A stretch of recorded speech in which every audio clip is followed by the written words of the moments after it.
When a company hires me, my job, I believe, is to help them increase their results, make their people better, but I also want to inspire them too.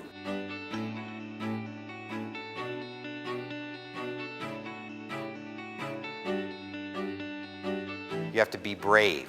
You look at me, I'm 5'7", 145 pounds. I wouldn't exactly call myself an imposing figure.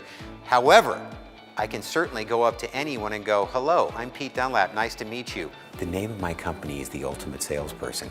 So when I'm hired by anyone, I always feel it's incumbent upon me to make their salespeople ultimate.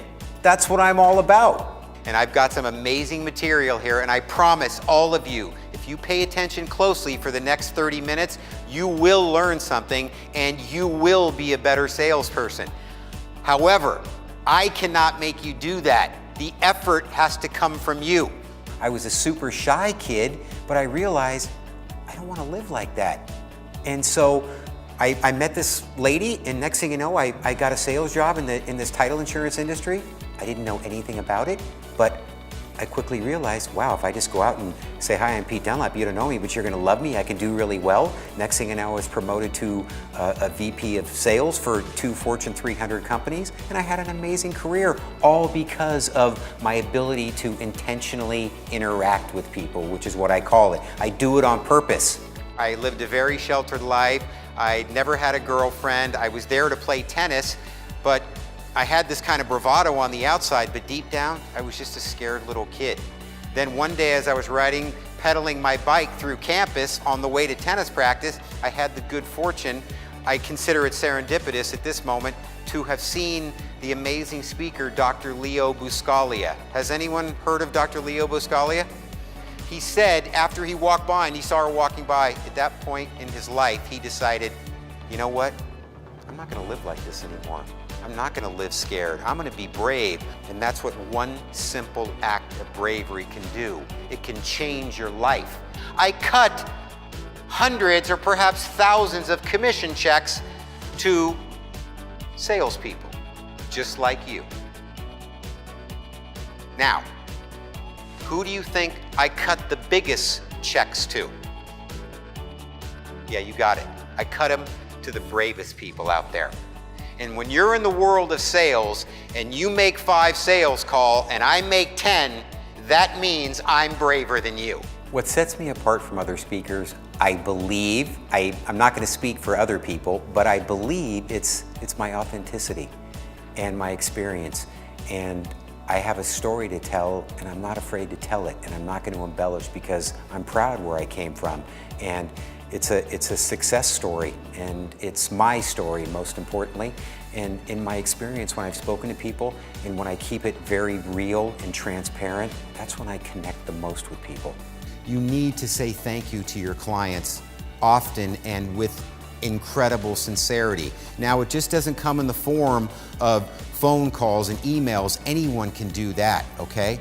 What's worked for me, and I think it will work for you, and I would write this down myself, is try to send out a handwritten note. Sit down and actually orchestrate a nice, sincere note to somebody who's been sending you business, okay? If you want to separate yourself from the competition, that's how you do it. When I'm asked to come in and talk about the ultimate salesperson, there are 10 things that I address, but one of the most important is dedication. How hard you work, what are you willing to do? One of the areas that I want to address is just your pure physical being in terms of selling. I believe in this. We have to be warriors in the field every day. 99% of our conversations are based on rejection. Anyone knows what rejection can do to you. It bums you out, it knocks your spirit down, it kicks you in the butt, it beats you up. And so I personally believe it's very important to take care of your temple or your body and be physically strong. The other aspect in terms of dedication is your mental side. You've got to be strong. You have to be knowledgeable. And ladies and gentlemen, it doesn't just happen by thinking about it. You actually have to pick up a book, or perhaps sign up for a webinar, or attend a class, or take a night class at college, or go to a mastermind group. It doesn't happen automatically. All of these things require actions. I don't care what your profession is, you need to be confident in what you're doing. And for me, confidence comes through preparedness. Preparedness can never be underestimated if you want to be what I call the ultimate salesperson. Now, how do you do that? Well, if you have particular products, you need to study those products. You need to understand those products. You need to take the time, even though it may not be comfortable for you, the more you study them and get to know them as you're out presenting them to your clients, which is what you get paid for, the better off it's going to come. The best thing I love about speaking to groups is the feedback I get after, because I don't leave anything on the stage. I'm not afraid to tell my story, and I do. And what I found is that by being authentic and sharing the painful points in my life and my low points and how I've risen from it and turned them into what some people might consider great things, people come up to me and say, "Pete, thank you so much for just keeping it real." Ladies and gentlemen, thank you so much for having me. It's been an honor. I'm so grateful. I hope I've given you a few things that will benefit your business. And just remember, to be the ultimate salesperson, it takes effort. And I believe in you. Have a wonderful day. God bless.